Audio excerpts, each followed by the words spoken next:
You are listening to the Pencil and Paper Podcast Network.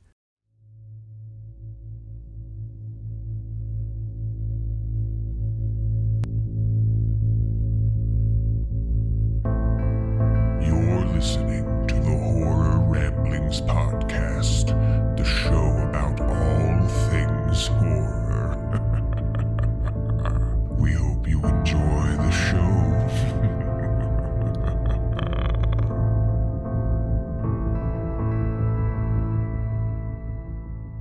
Haha, this is the Horror Ramblings Podcast, the show about all things horror. I am your host, Lester Blosser, joined by my co-host and good friend, the extremely talented Stephen White. Hello, Stephen. How are you today? Oh, I'm a little tired, but I'm all right. Yeah, we're recording a little earlier than normal.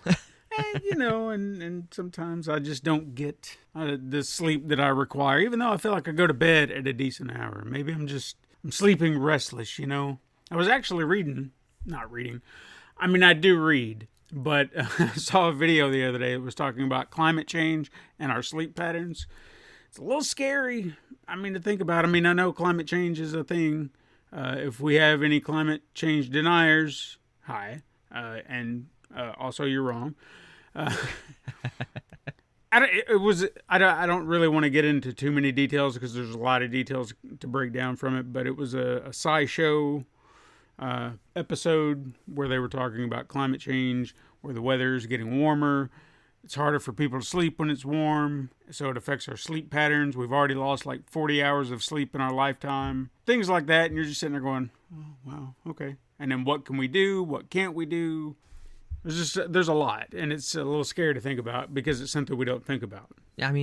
Honestly, when you do stop and think about it, that is actually really terrifying. I like sleeping when I'm hot, though. Yeah. I guess I'm the weird guy. I like being, extremely warm. Wow. I go to bed at night. I like being cozy, but on a cold night, there's a point where the coziness becomes like, all right, I need something. I need a little air. Right? So my wife likes to freeze us out when we sleep. So we'll be talking about our wives a lot today with what the subject matter is. But before we get into the show, I know I normally ask you if you have any news, but I have to share something before I ask you that. All right. So I got on Shudder a couple days ago. I kept hearing about a movie called The Sadness. I don't know if you've heard about that. I've heard of it. It's been making the rounds. Apparently it's, really disturbing from what all the news articles are saying and everything. So I gave it a watch. Not a bad movie. I actually enjoyed it.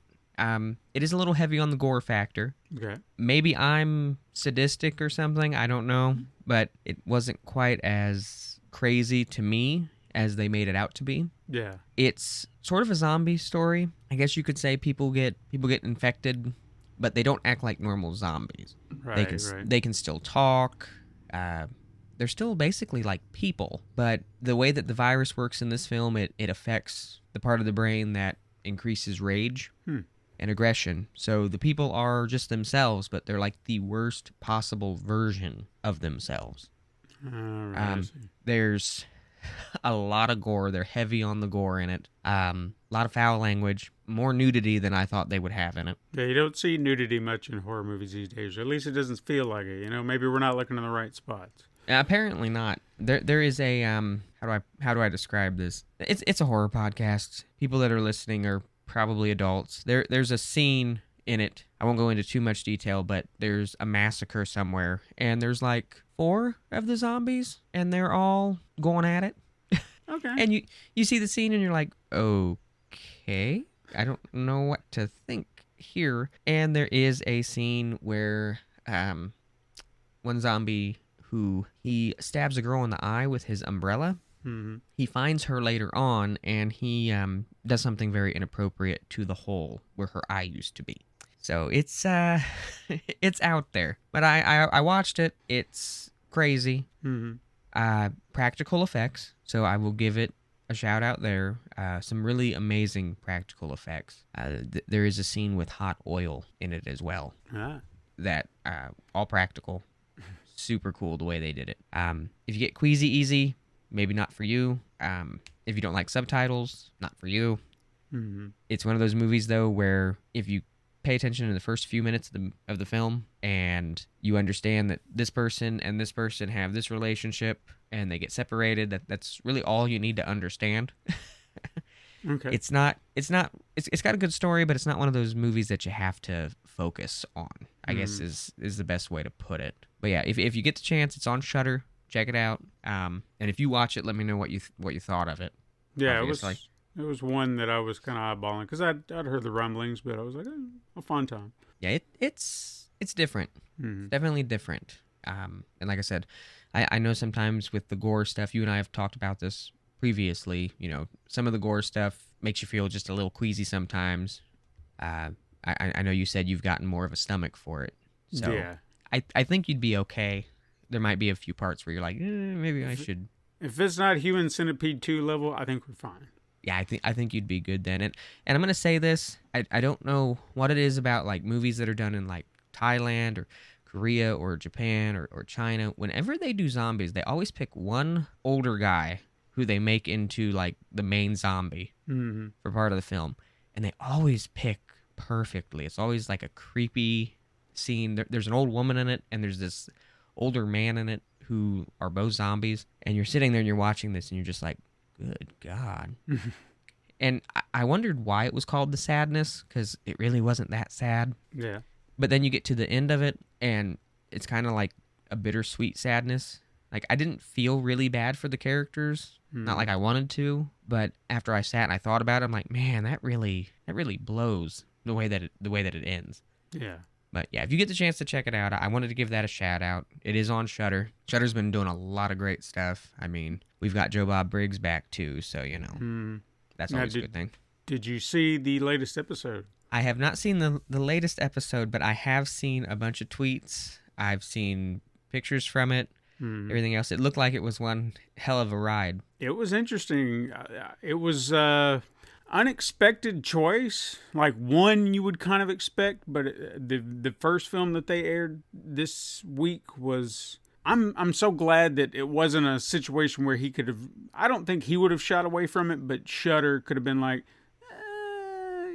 because it's questionable. They showed Nosferatu, the original 1922 Nosferatu silent film. I had seen it previously, but what was interesting is when you heard him describe the version they were showing, because there's, several bootleg types out there, because there's a history as to what happened to this film, and he goes into great detail about it. So if you want to hear all that, you don't need to hear it from me. You need to hear it from Joe Bob, because he breaks everything down, the lawsuits, the burning of the film, why all this stuff happened. Because if you don't know, this is a Dracula ripoff, but I kind of feel like it emulates the story, but kind of has its own flavor. I like they added a few things in, and he also explains those things. But I mean, this was a hard movie to find, and then bootleg started getting out, so there was never really a good quality copy. But whatever they had, this is a restored copy.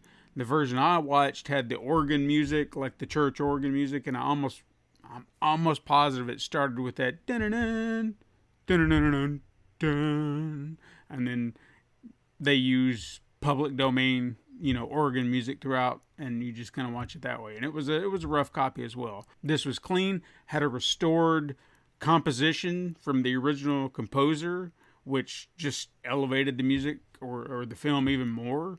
They restored some subtitle cards that got lost along the way.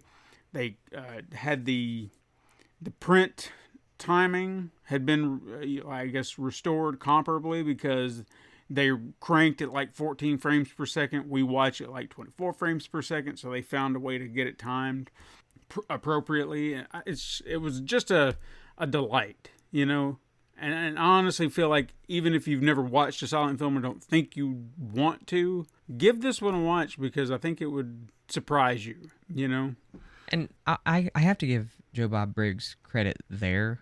And you got to give him a lot of props for everything he does, but bringing attention back to some of these, classic films that may have went under the radar. Fun fact, they are doing a remake of that. They've done several, but apparently Willem Dafoe is in talks to play the vampire Again? Yeah, so it should be interesting.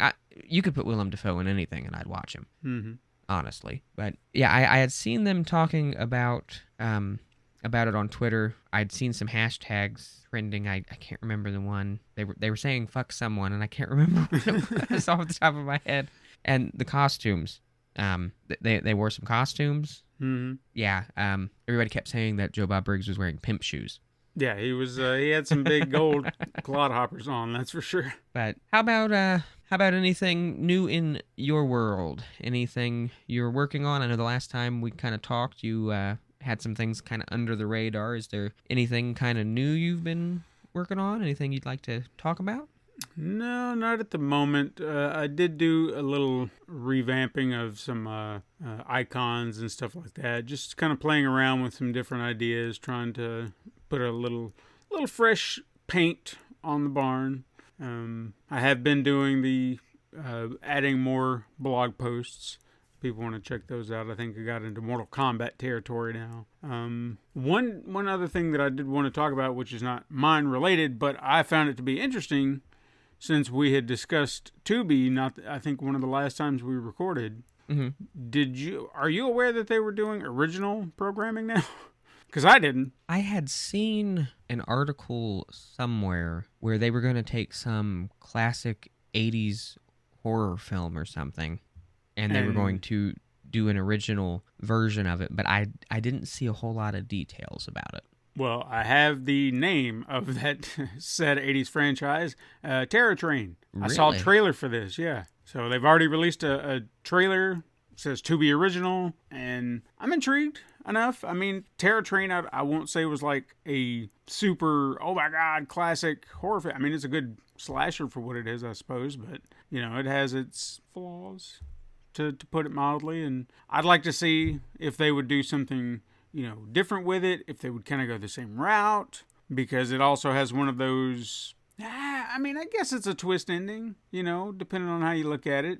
So I don't feel like today it would be that big of a shock. Probably not. Because back then, by today's standards. Yeah, back then it was like, no, you can't do that. And today it's like, oh, okay, cool.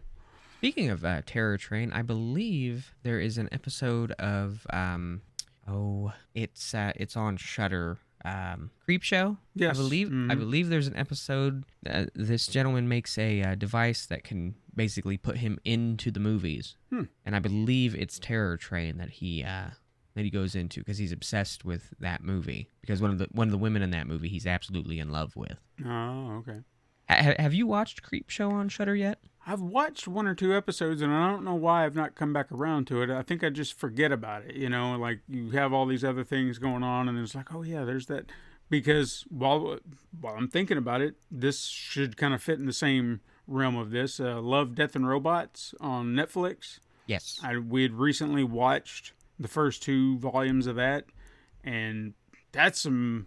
Depending on what it is, I won't say all of them were gold, but there were just some that were like, damn, you know, like just some of the subject matter, and volume 3 of that just came out. We just got around to it because it was just something you forget about. And then you hear about it, it's like, oh yeah, there's that thing. Oh, you want to check that out? And it's like, sure.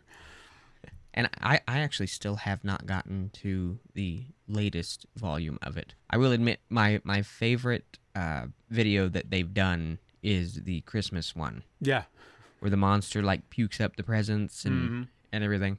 Seeing that, I was just like, should I show this to my kids? That way they are extra good around the holidays? I don't know. It's like, decisions. But yeah, if you get the chance to check out Creepshow, I believe it is Terror Train that is in the episode that I'm referring to. I believe it is, if I remember correctly. But there's also a episode involving a spider. There's a guy in prison who he loves spiders. He studies them, and he's trying to summon this ancient spider god. Yeah. And let's just put it this way: the reveal at the end of the episode, it even made me go. Pardon the language here, but I'm gonna say it. It even made me go, "What the fuck?" Because it is just. Whoever did the effects for this episode did beautifully, and it really catches you off guard. Yeah, yeah. And I love that about Creepshow. I'm glad that the series has gained as much traction as it has. Yeah, and I know that some people were calling for a revival for Tales from the Crypt, but honestly, if Creepshow's killing it like this, I don't really feel like we need a Tales from the Crypt. Even, because that was a homage to that. That's how it all kind of started, and they're doing what Tales from the Crypt does, and they're doing it well. We don't really need to bring Crypt Keeper back right now. Well, in a few years back, they tried to do it. They released an ad for it and everything about bringing Tales from the Crypt back. It was a very short little ad. The Crypt Keeper wasn't even in it, but there was some licensing issues. There was, everybody wants to get paid, so there was a big legal thing. So they scrapped it for the time being. I believe, M. Night Shyamalan. I believe it was him. I believe he was the one that was trying to make that happen. I do remember that, yeah. Fun horror fact, by the way. The Crypt Keeper and Chucky have the same eyes.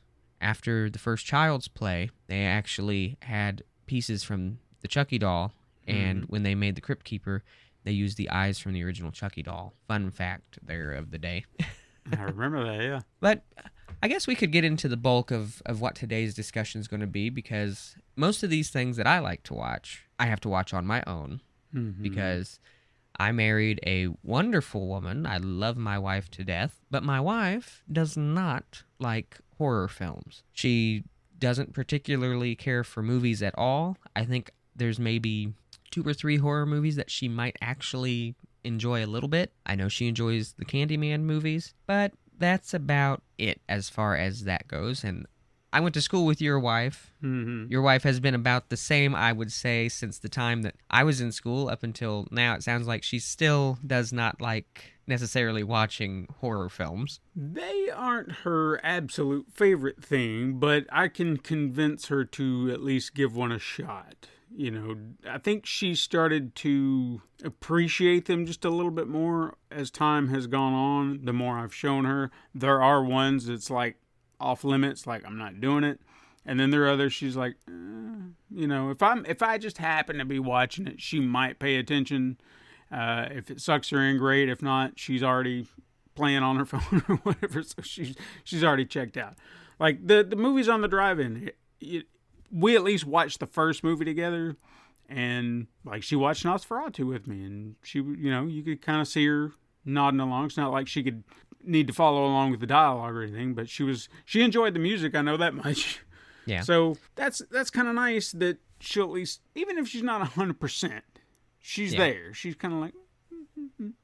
Well, and that's how my wife is. Sorry to interrupt you. I just when the 2018 Halloween came out. Yeah. I really wanted to go see it, and my wife was like, "I'll go see it with you." She's like, "But I'll make you a deal." And I said, "What's the deal?" She said, "If I watch this with you, you have to watch a musical with me," because she likes musicals. And I was like, "Oh, okay." That still has not happened. She teases me about it all the time. I have not watched a musical with her. She even went to go see Halloween Kills with me as well. We made it a big night. The whole family went. Mm-hmm. So, I mean, she does put in the effort with certain films, but she's about like your missus, doesn't have an interest in it. She's not going to watch it. Right, right. But I guess the real thing here, the whole subject of the show really boils down to what it's like living with someone who doesn't necessarily like, horror films as much as you do. And I guess this could be kind of reflected on more than just horror films. People who get married or people who have significant others or whatnot, they have differences. We all have differences. Even friends have differences. Something that you might enjoy watching, I might not necessarily enjoy watching. But there has to be that give and take there. Yeah. So I guess, what have you guys done to really make it work with, when you're watching something or you want to talk about something with with the missus that she doesn't necessarily know, when it's not necessarily the world that she delves into.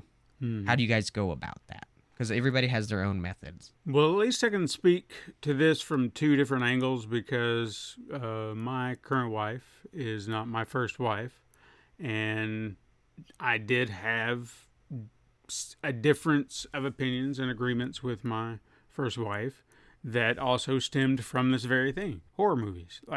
It was all damn near impossible that I can remember that there was a moment where she watched a horror film with me. Like if I was watching it, she was off in another room or something like that. And it wasn't like I would put it on because I thought, hey, I want to run her off. It was just, I want to watch this movie and, you're welcome to join me. But she would never take the time. At least Katrina takes the time to give and see. If I feel like her appreciation of it has grown because she doesn't leave. She doesn't, bail out and say, I'm just not going to sit in here with you and watch it. So that to me is already a difference. She's giving a little bit more. Same with me. Anytime it comes to something I want to watch versus what she wants to watch, I'll lean in her direction. I feel like that's fair. So if there's a little something like if I just decide I'm turning on a movie and that's what we're watching, I made that choice. And she's going to have to live with it. And I don't mean that as a, I'm a man kind of thing. It was just like in that moment, she's not paying attention. I want to watch something. I'm clicking play on this because it doesn't look like she's paying attention. Then suddenly she is.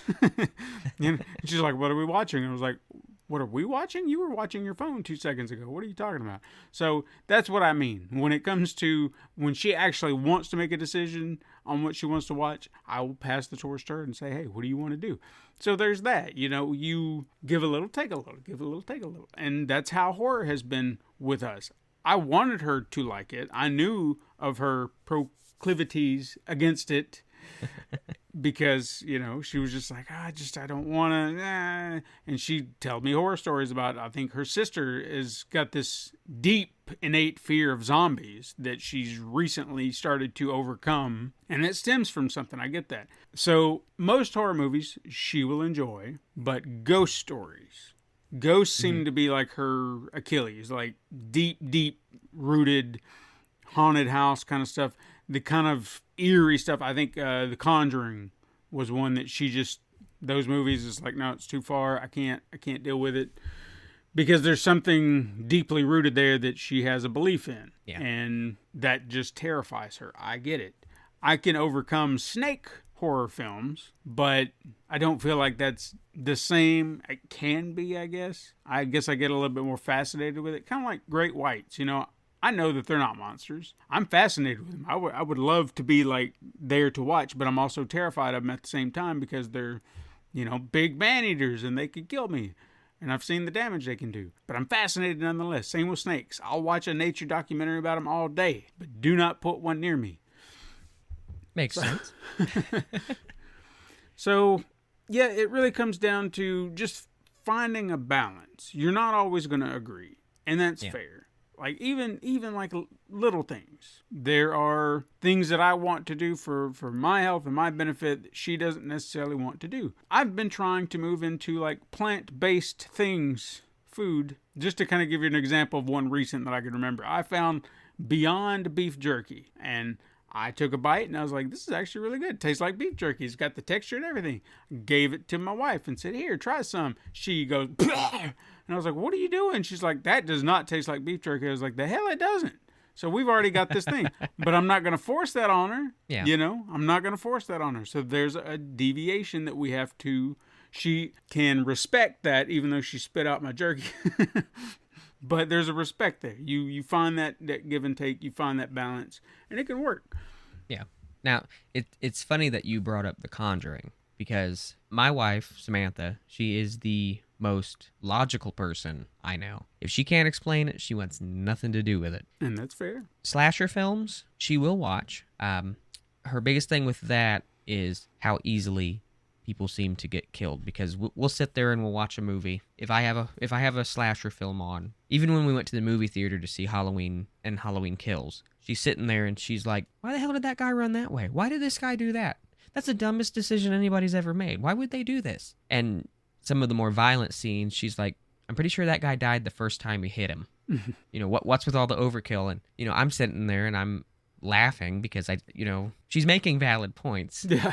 And her frustration with it is kind of funny because, she's just getting frustrated at the movie. And sometimes we'll walk out of a movie or we'll turn a movie off and she'll look at me and she'll be like, why do you enjoy this stuff? And I'm like, for the same reasons why you don't enjoy it. It's funny to see these people make these bad decisions and, mess up and, oh, she ran upstairs when she should have ran out the front door. The biggest thing with her is stuff like The Conjuring. She didn't mind the first Conjuring. The second Conjuring, she could not watch. I think maybe it had to do with, the nun was a creepy character in The Conjuring and everything. But if she can't explain it, if she doesn't have a logical way to explain it or see it as a controlled situation, it bothers her and it freaks her out a little bit. And I really get where that stems from. So if I'm ever watching something more on the supernatural side or something like that, and let's say she comes home for lunch or it's the evening and we're home, just relaxing, I'll flip it over. If she's not paying attention, I'll leave it on. But if she's kind of watching, I might flip it over to like a horror comedy or, something like a creature feature or something cheesy like that, because that seems to be where we really connect with it. Yeah. She doesn't mind the more realistic stuff, like I said.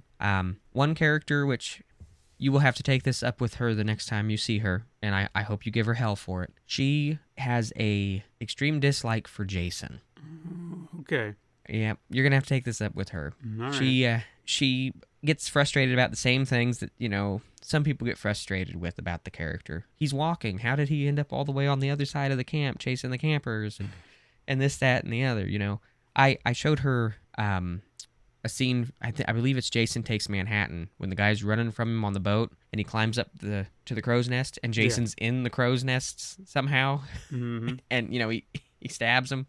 She's like, that doesn't even make any sense. And she gets red in the face, frustrated about it. And Freddy, she understands a little bit more. She's like, he's a dream. He can do whatever. Fair. And, so that kind of eases it a little bit. Candyman was her big one, though. She likes Candyman a lot, and she's watched all those movies. But the reason she watched those movies is because when she was a kid, her mom watched horror films all the time. And Candyman kind of freaked her out. And she wanted to watch all the movies so she would know how to defeat him. So we talk about that movie a lot. She refuses to watch Tales from the Crypt because when she was a kid, like you said, Trina has the fear of ghosts.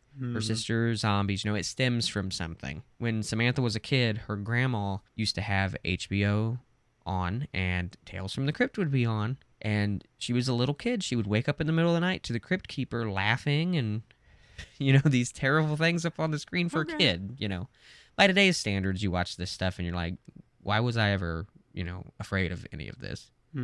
But with her and I, we sort of leave those worlds separate a little bit from each other.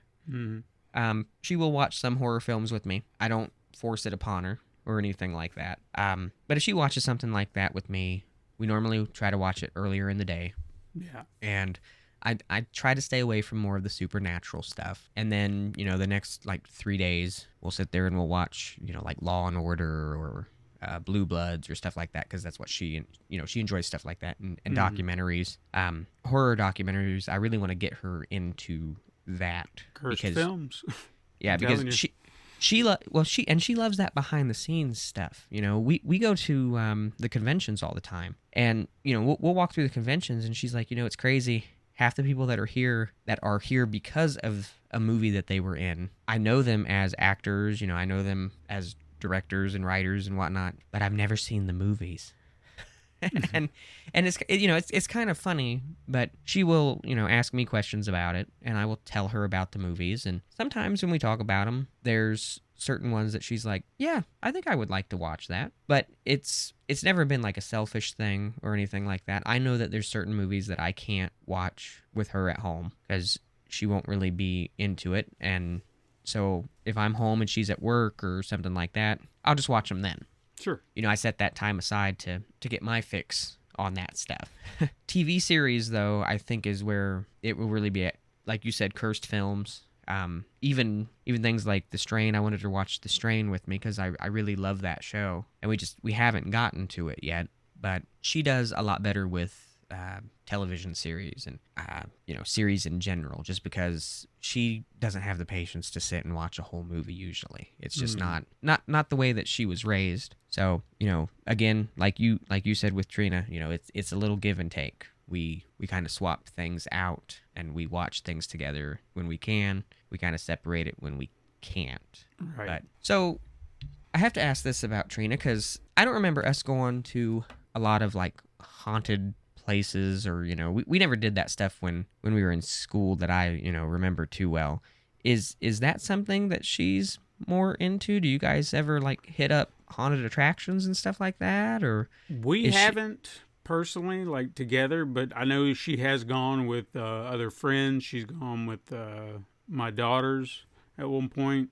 It's something they can do as a group. It's not something I'm all big into, so I kind of set out of it. It's not that I have some kind of innate fear of being scared at a haunted house. It's just, I guess one of the last one or two that I've been to was just like my enjoyment for it has just dropped considerably. So I guess I just have no interest in it. But she has done it before, and she said, some were pretty good, and some were, you had those people who just are dicks who run those things.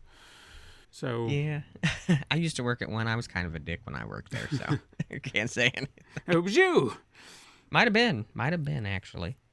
I have to tell this story just real quick. Speaking of haunted trails, we'll get back on the subject of the show, but I have to tell you this story real quick because it's really funny. So the haunted trail that I worked at was the owners of it were family of the boss that I had at my actual job. And so I'd work, tell people about the trail, and where I worked at, there was a Little Caesars next door. And the staff there used to be, nice. I'd go in like almost every day and get something for lunch. Well, there was this one girl that worked up at the counter. Real nice girl, always used to conversate with her.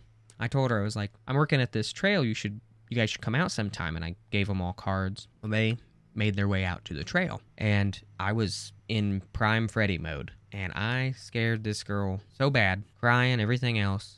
I thought, awesome, I'll tease her about it the next day when I see her. Go into work the next day, go to lunch. She's working up at the counter. I go, what'd you think of the haunted trail you went to last night? And she was like, huh? It's like, the trail you went to, was it good? Did you enjoy it? And she was like, yeah, how do you know that? I was like, remember I told you I worked there? She's like, oh yeah. And I was like, I was Freddy Krueger out there. Well, she turns real beet red in the face. Doesn't say anything to me. She walks to the back, and I see her, because it's a big open, area there. But I see her whispering with the manager, and the manager starts cracking up laughing. Manager comes up to me, and she goes, you played Freddy out at that trail? I said, yeah, what's going on? She leans in, and she goes, you made her piss her pants. We had to leave, and we missed out on going to all the other trails because you made her piss herself. And I just started busting up laughing. I couldn't help it. I felt bad, but I'm like, well, at least I did my job. Yeah. And I don't do the trail thing here anymore because the people that own the trail I worked at, they retired. So I get all my scaring people out at home. Mm-hmm. That might be part of the reason why my wife doesn't like horror movies, because she lives with a guy that likes to scare the crap out of her all the time. But yeah, I will never forget that. I used to do that to people all the time out at the trails. If you ever get the chance to work somewhere where you can scare people, it is wonderful. But back onto back away from what I was saying, back onto the subject at hand here. So, like you said, it's a little bit of give and take on all ends of things. I think we can both agree on that. What would you say would be for the people out there who maybe have loved ones who they want to show horror to, they want to share that side of things with? What would you tell those people as far as we've given advice on, it's about give and take, kind of easing people into things. What are the things that you would say you shouldn't do? Because I can think of a few. What would you say, though, to those people? I would definitely say if you want this to work, and I know this is going to sound like we're turning into a relationship podcast, but I think within the context of everything we're talking about today, you can learn a lot about your spouse or your significant other, or maybe someone that you're just with and you want to know, is this the right person for me? Are they going to enjoy, could we spend a life together? That's, I guess, where I'm trying to go with it. Because look at it like this. You have a love for horror. This person doesn't really care for it.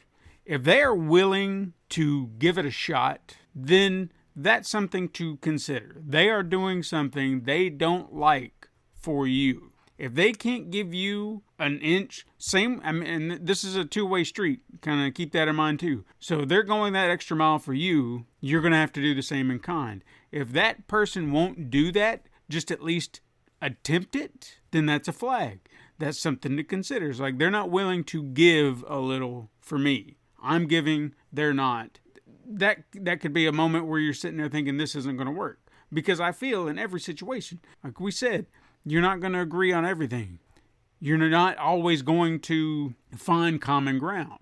But if you can at least attempt to go there, compromise. And if the compromise if it's too much for you, you know? Because, I don't want to force horror on anyone because, like you were mentioning before, there's deep-rooted stuff. So I don't see you being like, I'm going to show my wife the Crypt Keeper and she's going to love it. And that's it. When she's told you time and again, don't want to do it. Don't want to do it. And if you can't respect that, that's a problem.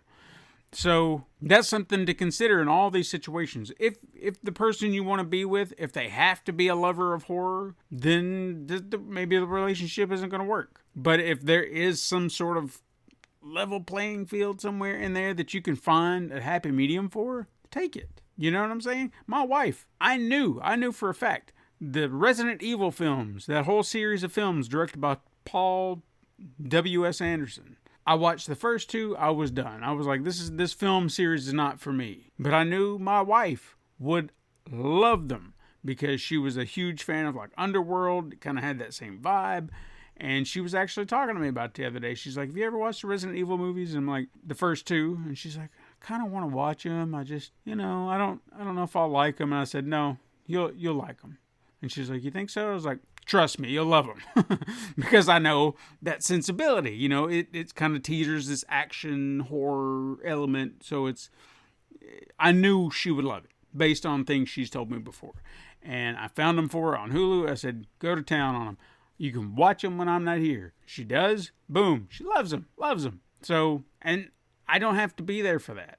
That was my compromise to her. If I didn't feel like she was going to like it, I'd try to steer away. I've told her 100 times she's not going to like The Mummy with Tom Cruise, but she still wants to watch it. And I said, trust me, you're gonna be angry. You wasted 2 hours of your life watching this movie that's going to go nowhere. And all the movie is set up. Don't do it to yourself. But she still wants to do it. So I'm not going to stop her.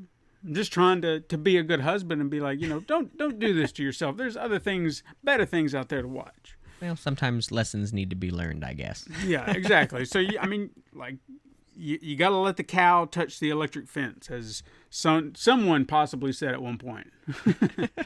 I said it.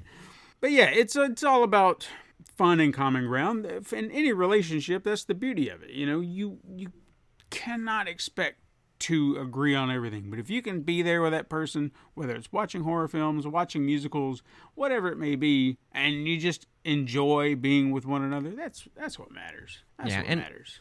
And honestly, this advice would be, if you just watch horror movies every so often and, other than that, you're not too involved with horror as a whole, maybe not the best advice for you necessarily, but if don't dump somebody because they just won't watch a movie with you, I guess is what I would be saying. But, if it's a big part of who you are, then, that needs to be made aware of. And if the right person's there, then like you said, they're going to give that effort to look into it. And, even if they don't like horror at all and they give it an effort, if you still love that person, you guys will figure it out. That's, I can be your world, Yeah, I'm not as big on reading as I used to be. I still enjoy it. My wife, Samantha, takes books and she takes 2 breaths and she's already read a whole book. I mean, she's that obsessed with reading. And here lately, she's been reading a lot of, I call them her smut books. They're very 50 Shades of Grey type books. Mm-hmm. And we have one Amazon Prime account. The Amazon Prime account is under my email. It's under my information. So if anybody ever sees my Amazon Prime, they're going to be like, man, Les really likes his smut, doesn't he? And it's a very specific type of smut. So, people are going to look at me like, huh, okay. But, she enjoys that. And there's a lot of times where I'll be sitting watching a movie. She'll be lost in her phone reading her book because she does it through the Kindle app, But we're together. We're still acknowledging each other, even though we're not, necessarily talking or anything. And I always make jokes about it with her. I always tell her, well, you're your smut might give you ideas. Don't be afraid to try some ideas from your smut. She's like, you might not like what the smut is in this book, and then I kind of, get a little afraid, but, I tease her about it. She's never looked at me while I'm watching a horror movie and gone, maybe we should do that, because I don't think anybody wants to get hacked up or anything. No. But, no, I think the biggest things for me, as far as, what not to do, don't try to force this stuff on people. Don't ignore what your significant other is telling you. If they're coming home every day and you're trying to watch the goriest, grossest horror films that you can, or, something supernatural or something that just makes them uncomfortable, makes them nervous, and you're doing that day in and day out, and they're even telling you, chances are you're not going to be in a relationship very long. No. And from the other side of things, if something makes you uncomfortable, speak up about it, talk about it, because I see that happen a lot in relationships too. The other person's like, I'm going to do this because it makes them happy. It makes me miserable, but it makes them happy, so I'm going to do it. That's not a good thing, By the way, we here at Horror Ramblings, we're also love doctors, I guess you could say, because we're giving love advice here. Mm-hmm. You can just call me Dr. Feel Good. But don't call me Dr. Phil. Or Oz. Oh, Lord. But no, I think that it doesn't even have to be your significant others. I know we're going to do a podcast about, like coming of age horror, introducing your kids to the genre, but we could briefly touch on that. I think, as a parent, the world is scary enough on its own for your kids. And, they've actually done studies that have shown that anything relating to horror can actually help people deal better with stressful situations, things like that. And I believe that. I definitely believe that. So, that's a relationship of its own, the parent-child relationship. Mm-hmm. And there's a right way and there's a wrong way, I think, to kind of introduce your kids to horror. Every kid's different, though, so that makes every situation different. I've seen some kids, you can put them in front of, Friday the 13th or Halloween or Nightmare on Elm Street when they're, around the ages that we were when we first got into horror films. Mm-hmm. And it's fine. It's no issue at all. Other kids, you kind of have to, ease them in with the Disney Halloween specials. Yeah. Pick up on what your kids are sort of doing, how they're acting with things. My son has watched, a couple of the fight scenes from Freddy vs. Jason. And I know that he's watched another movie. It's I think it's called The Visit, I believe. These kids go to their grandparents' house and their grandparents start acting funny. He watched that without my knowledge. I will say that. He watched that somewhere else. He seemed fine, but he did have some nightmares about it. And he was worried that Grandma and Grandpa were going to go crazy. So, not necessarily the best movie to watch. He is obsessed with Nightmare on Elm Street because of, being my kid, I guess is the best way to put it. He's not watched those yet. I'm not even worried about the gore and the horror aspect of it because he knows that stuff's make-believe. My main concern is the nudity. I don't want to have that talk with him because in the beginning of the first Nightmare on Elm Street, they're having sex. And I really don't want to have that talk with him right now. Because I think he's just a little too little to be having that talk quite yet. That's understandable. But I think that is extremely important. I know it seems like I think I've met all but one of your kids. Mm-hmm. I believe. Possibly, yeah. And they all, from what I've seen, they all have a love for the horror genre. Yeah, they seem well-rounded. It's I don't know if they have one particular film series that they could all say oh yeah, this is it. I know that there seems to be this scattering of their likes within the genre. My oldest, she seems to gravitate toward Halloween. I've seen her really kind of enjoy those films. In fact, anytime it comes gift time and she can find me something, it's usually she got me a Halloween tumbler glass or something like that, and she bought me the Blu-ray set one time. Just, that seems to be her go-to. So I think that's kind of where her headspace is. That's what she likes, is that kind of slasher. Piper, who's my 18-year-old, I think she enjoys being scared, but I also feel that maybe she leans more toward PG-13 horror. And I mean that in the sense that anytime there's a lot of gore, I notice she seems to wince a lot more than some of my other kids have. So she's just like, so I don't think she doesn't shy away from it. She doesn't run from it, but I don't think it's her preferred genre of horror, like the gory, torture porn-ish kind of stuff. Yeah. Calliope, my youngest, she, I don't know where she stands with horror, because what you were kind of talking about, trying to ease your kids into it, like, how do you do that? Like, I didn't go out of my way to expose my kids to the stuff. Mm-hmm. It was just, I'm watching it, and I'll let them know I'm watching something kind of scary, so, just, you might not want to be in here. Yeah. So don't look at me if you get scared. So I'll at least give them the warning. And 9 times out of 10, it was just like, they'd kind of watch it for a minute and then just, and then walk away.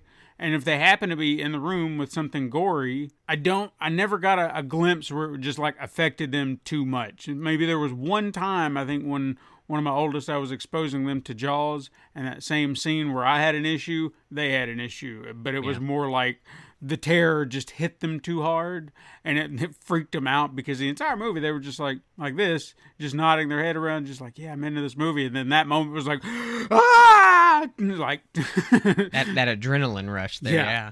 So I get the intensity there. So I got that. But yeah, for the most part, like Calliope, I think one of the times we were doing kind of a Friday the 13th marathon, I noticed she happened to be in the room. Again, we gave her the warnings, and there was a pretty brutal kill, and she was like, ew, gross. And that was about the extent of it. She knew the difference. She knew it was fake. I don't think she has quite associated certain elements, because we actually have a picture of her with Kane Hodder. Mm-hmm. I told her, that's Jason. And I don't think it registered. So that's something she'll have to understand later on, but when she can see pictures and whatnot. But again, she understands the fiction part of it. She seems to kind of revel in, like, it's fun. She can sense that it's, all in good fun, no harm. And anytime she'll talk about him, ooh, what's Jason? Do you see Jason? She has that kind of obsession that your son does with Freddy because of me, no doubt. That's my thing. And it just kind of rubbed off on her. Yeah, so, and I mean, with my son, for people listening out there, his name's Lester as well. So if I ever say Bub, that's what we call him to help with the confusion. With Bub, he dresses up like Freddy. I've talked to you about it. We pass out candy. I mean, at the wedding, I was dressed in Freddy garb for part of it. He dresses like Freddy. He enjoys that whole aspect of things. That was the biggest thing to me, and I think, as weird as it sounds, I think it works with a spouse or a significant other just as well as it works with kids if they're nervous about things. Show them the behind-the-scenes stuff. Show them, these characters are just that. They're just characters. Yeah. The monster in the closet isn't real. It's all in your head. It's all make-believe. Building that relationship, it's not just a relationship with the other person. It's a relationship with the genre as well. You have a relationship with horror. I have a relationship with it. We each have, I would say, a different relationship with it. We were both introduced to it in different ways. Mm-hmm. We both interpret different films in different ways. I mean, one of the last episodes, we talked about films that we like and that we don't like, and we differentiated a little bit on that one.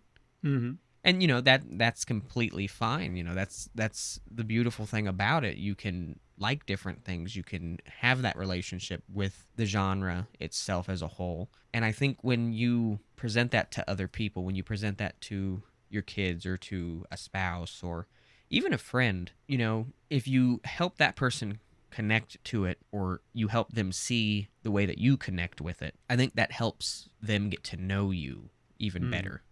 My wife and I, with Nightmare on Elm Street, she understands what that means to me. So when I tell her something that I've told her probably 100 times about it, she just shakes her head and goes, "That's cool. That's cool." Even though I know she's thinking, "You've told me this already, dude. You've already told me this." And my son, around Halloween time, he sees how excited I get about dressing up as Freddy and passing out candy, and that excitement is almost contagious. It spreads. And I've seen the way Calliope is with some of the horror stuff. She's a very well-rounded kid, and I love the fact that she can laugh off some of that stuff, because when they start to realize that these things that are supposed to be scary are make-believe, it really helps make that monster in the closet, that anxiety, that nervousness, it really helps that fade away. Mm-hmm. And I think it's a good thing. You know, some people say that horror is detrimental to people. You know, it's a negative thing, and I've never seen it that way. No. Especially with the kids. You know, my son used to be afraid of the dark. Used to be afraid of monsters in the dark, and I decided to do a creative approach. I showed him my Freddy glove, and I said, "This is my magic glove." I said, "It doesn't look like much, but this is my magic glove." And I leaned in real close to him, and I said, "I'm gonna tell you a secret." And he said, "What's that, Dad?" I said, "I'm the boogeyman." And he was like, "What?" I said, "I'm the boogeyman." He's like, No, you aren't." I say, "Uh-huh. I am the king of the monsters. So if you ever see a monster in your room or you hear one moving around, just know they're not there to scare you or nothing. They're just keeping an eye out, making sure that you're okay." And that worked. That worked for years and years. But it's that relationship. You know, you figure out how to create that relationship. It's not even necessarily a relationship with you and the other person. It's you helping that person have a relationship with something that you care about. Mm-hmm. And I think in turn that kind of makes your relationship with that person better. Yeah. But I'm crazy, I guess, when it comes to to the genre itself. I mean, you know, each of us have our relationship with it that led to this, you know, to us having the show and everything. So, you know, I would just say to the people, ease people into it. Don't force it on them. Find that common ground like you said. And in doing that, you might help somebody find something that they like a little bit more than they thought they did. Mm-hmm. You might even look at things from a different perspective. You know, that's the beautiful thing, you know. Horror movies, they're not usually political. They don't focus on, oh, you don't believe this, so you're a negative person in my life. You're not like this. You know, they don't judge. You know, the slasher kills everybody. He doesn't care what you look like, what you believe, none of that. And I think that kind of spreads to some of the fans. The fans are like, I don't care what you look like. I don't care who you are. You know, if you don't like it, that's fine. If you tell me why you don't enjoy it, I'll understand. But I want you to know why I enjoy it. Mm-hmm. And I think if people looked at that aspect, I think a lot of people would get along a lot better. Oh, yeah. You know, we as a society have gotten to a point, here I go getting philosophical on everyone. We as a society look at it like, if your opinion differs from mine, we're automatically enemies. That automatically makes you a bad person. Look at it like the movies. Just because I don't like this kind of movie doesn't mean that you don't have a right to like it. You know, there's things that you might look at a certain way that I don't look at a certain way. Tell me why you like this. That way I understand why you like it. Even if I still don't like it after you tell me that, at least I know why you like that. And I respect you for having your opinions on things. Horror, again, spreading the love. Yeah. We've talked about it before. It's a wonderful thing. It's one of those genres that, from the outside looking in, you don't understand what it can do for someone and be for other people. That's why I think the horror communities are so beautiful. Because when you really get deep and you see the people who are in there who have felt like outcasts, who have felt different, feel accepted, feel like they belong, it's beautiful. And that's what all this is about. You find your people. You find that person who completes you, who's that little puzzle piece. And love it or hate it with horror, if they want to love it, they will. If they can't, that doesn't mean it has to be the end. But a respect of your likes. You know, that two-way street, I think that's what really counts. The fact that you got a Nightmare on Elm Street wedding, you know, in some aspect, that shows that it might not be her thing, but she respects you and respects this love you have for this thing enough to be like, yeah, I'll do that for him. Yeah, you know, I gave her traditional wedding like she wanted. I got a Halloween reception because she knows Halloween is my favorite time of year. Yeah. You know, it's that was a big thing. It's even the little things, you know. I know Trina gives you time to, you know, watch things that you want to watch, do the things that you want to do. You know, both of our wives have given us time to sit down and record this show. Mm-hmm. You know, it might seem like a little thing to them sometimes, but, you know, giving us the ability to do these things, it's a big deal. And it shows. It shows how much they actually care. Sure. You know, it doesn't have to be anything major. And if it's not your thing, it's not your thing, you know? If you don't enjoy it, then just don't take it away from the other person. Sure. You know, to bring up another area that you have that you podcast in as well. It's just like video games. A lot of people play video games to unwind, and there are some spouses out there that get hateful about it, which is not the way to go. Sometimes that is the only thing that a person has to thoroughly enjoy. I saw a video somewhere, someone talked about it. This woman turned off her husband's game while he was in the middle of a game, and he said, "It's all I have." And a lot of people were divided about it, but somebody made a good point. They said, those tools in the garage that he has are not for his enjoyment. They're for if he needs to fix something around the house. The mower, that's not for him to enjoy mowing the lawn. He's going out and he's mowing the lawn. All these things that you think are for his enjoyment aren't necessarily for his enjoyment. There are guys that like to work on cars and like to do stuff like that. But a lot of the time, if that's something that they want to do, they're going to do it. There's a stigma around sitting at home and watching some movies and sitting at home and watching some video games. But to some of us, that's just a way to unwind.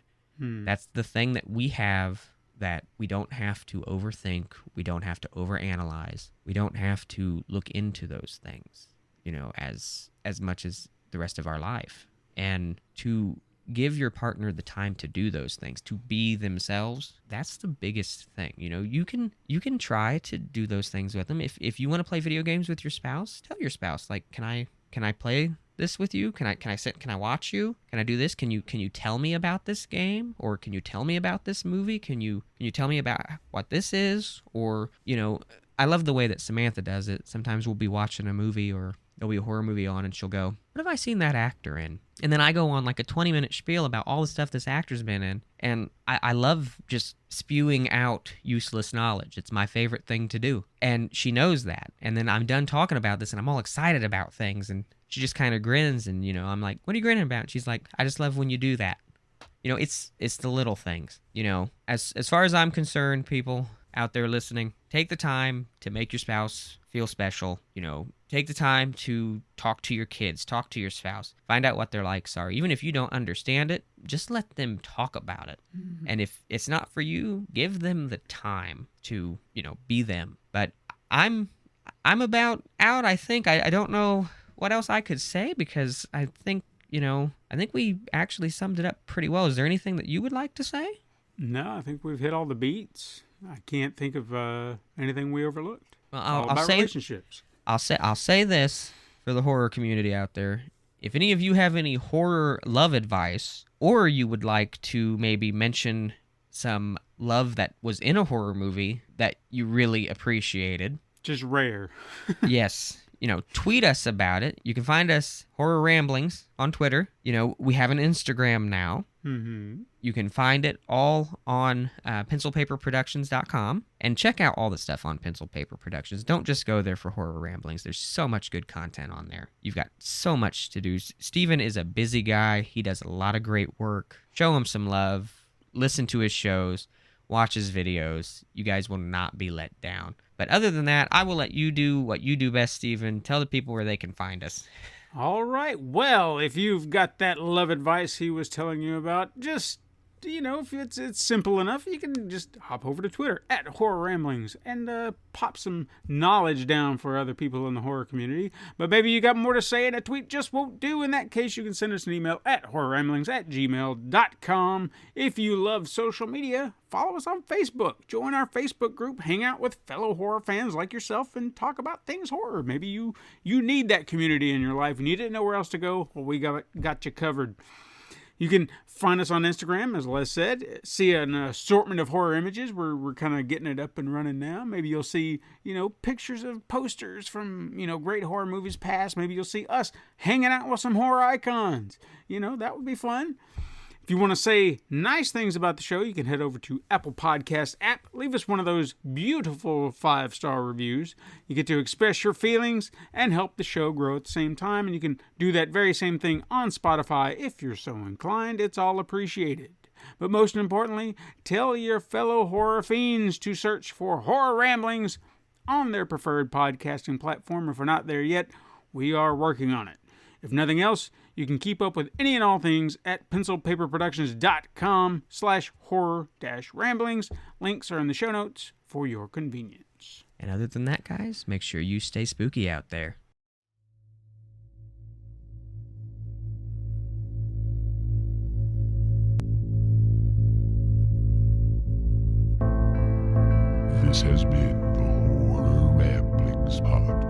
podcast.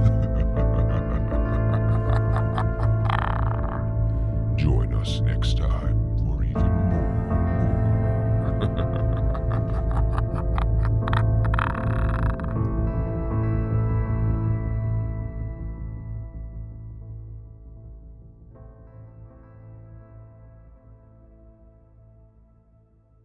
This has been a Pencil and Paper Podcast Network production.